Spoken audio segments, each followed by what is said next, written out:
Good morning पिला माने तुम फास्ट चैप्टर पाठ एक लास्ट मॉड्यूल जोटा अच्छी जालियाना बाग हत्याकांड यहाँ हूँ इंपोर्टाट क्वेश्चन यहाँ परीक्षा पड़े मोस्टली। तो देख जालियाना बाग हत्याकांड विषय आज मैं पढ़ा कौन कहूँ शुण ना समग्र देश में रावलात आईन विरोधी आंदोलन चली समय आ पूर्व आम पढ़ी रावलात आईन कौन चली रावलात आईन विरोधी आंदोलन चली समय 1919 एप्रिल 10 तारिख में अमृतसर ठारे दुई स्थानीय नेता डॉक्टर सत्यपाल एवं डॉक्टर सैफुद्दीन किचलू गिरफ फल आंदोलन एक हिंसात्मक रूप धारण कला।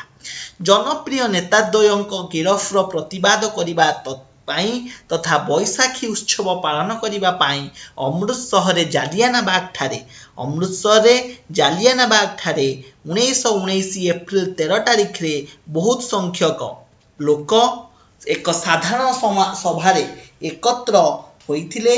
सहरर सभा समिति कराजिबा उपरे सहर सभा समिति कराजिबा उपरे सरकारक द्वारा पूर्व दिन घोषित निषेधाज्ञा संबंध में साधारण जनता अवगत नथिले। अमृतसर सामरिक मुख्य जेनेराल डायर हठात दले सैन्यों सह 1 सेकेंड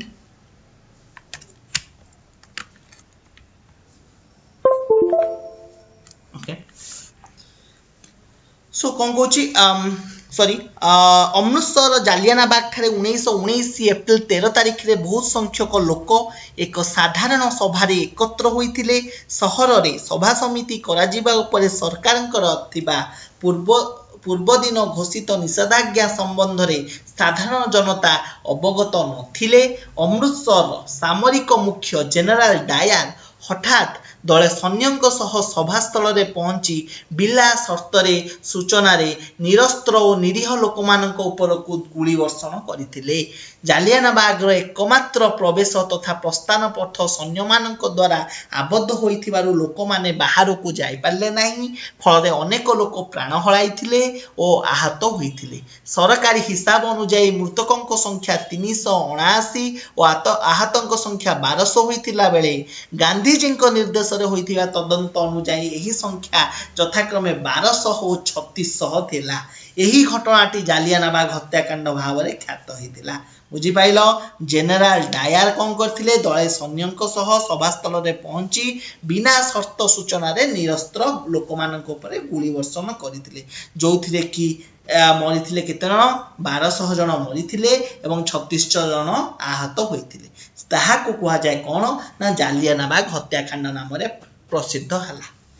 तो जनसाधारण अहिंसा आंदोलन बा सत्याग्रह पाई से पर्यंत संपूर्ण रूप से समर्थ होई नथिबा उपलब्धि करी 1919 एप्रिल 18 रे रावलात आईन विरोधी आंदोलन प्रत्याहार करागला। तो गांधीजी भाविले कि अहिंसा आंदोलन बा सत्याग्रह पाई लोक माने एजाय समर्थ नाहांती एवं यह उपलब्धि करी 1919 एप्रिल 18 तारिख रे कौन हला ना रावलात आईन विरोधी आंदोलन प्रत्याहार करागला। किंतु सरकार द्वारा रावलात आईन प्रत्याहार हेई नथिला।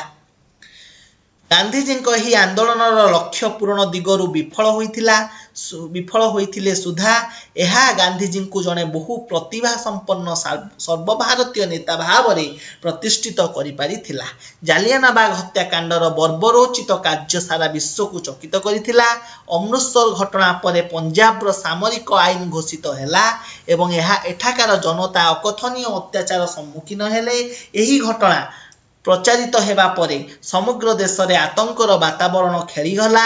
अमृतसर अत्यंत घृणार सहित गांधीजी व्यक्त कले कौन प्रकार भारतीय माने सरकारंकर पैसाचिक प्रवृत्ति को ग्रहण करने पाप एक नूतन राजनैतिक आंदोलन में झास देवा लगी महात्मा गांधी देशवासी को डाकरा देले।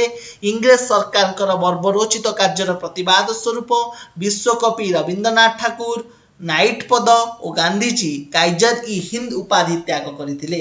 काइजर ई हिंद अर्थ होची कौन ना हिंदुस्तान सम्राट या गांधीजी को इंग्रज माने देथिले। सेमति नाइट पद विश्वकवि रविंद्रनाथ टागोर को मध्य देथिले किए इंग्रज माने। बुझी पाइल। तो यह थिला हमर जालियाना बाग हत्याकांडर विवरणी। तो यहाँ परीक्षा संक्षिप्त क्वेश्चन कि लंग क्वेश्चन पढ़ले तुम आराम से दब। यहाँ गोटे इंपोर्टाट जिनस आशा करुच्ची समस्ते भल भाव में बुझीपारिच। तो नेक्स्ट क्लास रे आम पाठ 2 को जीवा। तो आज एतिकी, धन्यवाद।